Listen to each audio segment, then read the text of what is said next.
How's it going, YouTube? This is Top523 here, and this is the Week 2 matchup of the Season 2, going against the Utah Weez and Gavin. I'm at work right now, so I'm trying to record this battle pretty quickly.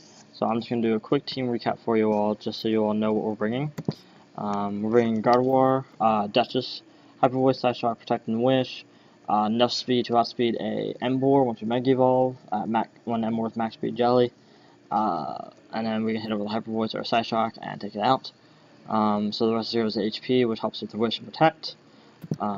Next we have Omaha's Skarmory, Rocky Helmet, Stealth Rock Spikes, Roost, and Brave Bird.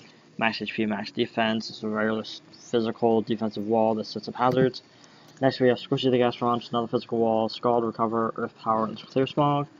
Another physical wall, just because he has a lot of physical threats on his team. Then next we have Quick 10 Run of Heat, Overheat, Volt Switch, Thunderbolt, Shadow Ball. This is a bulky spec set, so max HP, max special attack.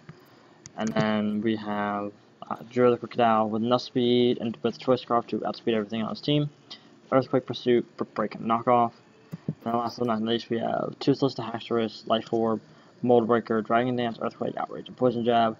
Enough speed to outspeed his whole entire team once we get Dragon Dance up. And then so we put the rest in HP so we can lift hits a little better. Now, the monster he has on his team, he has Mew, Weavile, Mega Manectric, Milotic, Goodra, Shaman, Amapom, Emboar, Electros, Gramble, Swallow, Golett. So he has a really good team. He won last week, so we'll see how well we do this. You can see how well we did this week. So going to the battle, he led off with Goodra, led off with Cooking Tin. I knew it wasn't much I can do, so I knew I was going to Volt Switch out. And believing it's probably going to be a physical wall, I saw Sludge Wave. I know I wasn't able to go into Gardevoir there. The issue that I'm about to have was, okay, we saw their Sludge Wave, we saw how much it does. So, like, okay, I can stay in and get some damage off on it, right? Not quite. I forgot that Goodra gets a move to deal with Gastrodon, and I didn't really realize it, and it sort of threw me for a loop there. He went for Power Whip. I was not expecting him to have Power Whip. I was like, oh my god. So I went for Scald, thinking, I don't know why I didn't go for Ice Beam, but I didn't have Ice Beam, so I went for Scald. So I switched out because I was going to try to preserve the team as much as I can. If he went for another, I didn't have a move, I'll eat up the hit just fine. So I just went for the Stealth Rocks, and he has Flamethrower. I was like, you gotta be kidding me. I found out here, we're speed tied. The only reason why we're speed tie is because Goodra has a negative speed nature. If he didn't have a negative speed nature, he would automatically outsped. If he outsped, he gets the Stealth Rocks up, and then went for Flamethrower. But then he outsped and went for Draco Meteor and killed me. So there's no way that, so if it wasn't for the negative speed nature, Skarmory would have died a lot sooner. Probably just got Stealth Rocks up, and then I'll probably been it anyways. But it was very, very interesting. And so Skarmory goes down, which I have another physical wall, which is also really weak, so I was a little hesitant on that. But I knew I can just come in here, get a free Mega Evolve off, and then go for Hyper Voice, knowing it would do a lot of damage.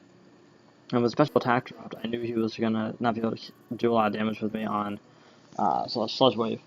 So I could have known how much seeing how much Sludge Wave did. I could have went for a Wish there, or went for Wish here. I protected just to see what he'd go for.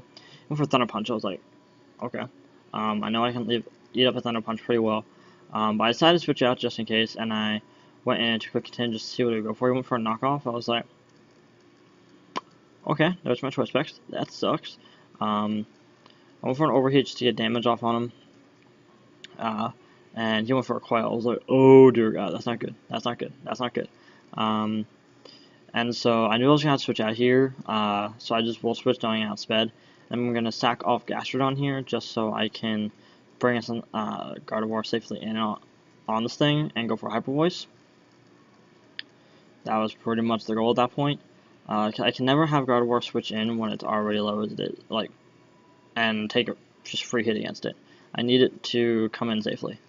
At this point, he brings up Mega Manectric and goes for the Intimidate, and he goes for the Thunderbolt. I knew I can live any special hit from him because I have plenty of HP in me, and I knew I can one-shot with Hyper Voice, so I was like, I'll just stay in. And here comes the Mew, and So there, gunk shot. Threw me for a loop. I was like, oh my god. I thought I was going to find just sweep the rest of the team with Duchess. Nope. So we go for gunk shot, and now we go Duchess. I was like, crap. And so we saw there was life orb. So I brought in Drew the Intimidate and thinking, okay, this is my chance. Pursue Trap it and take it out. That was pretty much the best thing for me. And then here comes this thing, which I was like, okay, I'm not staying in this. I'm going to switch into a bulkier mon that I have. So I switched into Cookington so I can eat up hits a lot better, because I can't eat up Ice Crush all day, and he can't knock off me because my M's already gone. So I just went for a free overheat, and he switches in Gramble. I was like, okay, that works. Down goes Ramble. And at this range, I knew it was pretty much GG, because I knew, unless this thing was twice scarfed, Crocodile outsped it. And so he goes for a knockoff, can't kill me because I have enough physical bulk in me right now, and go for an overheat and win the game. So we won 3-0. We're now 1-1 with a 0 differential. Next week we're going against Dallas Victory Stars and Xavier, who is 0-2 right now. He's not having the greatest start, but can't use that to our advantage. He's still a really good battler, has a really scary team, and some mons I can safely switch in on a Hyper Voice main God of War. So that's pretty much what we're going to deal with for next week. I just want to thank Redmat80. I want to thank Nawi. I want to thank Nick.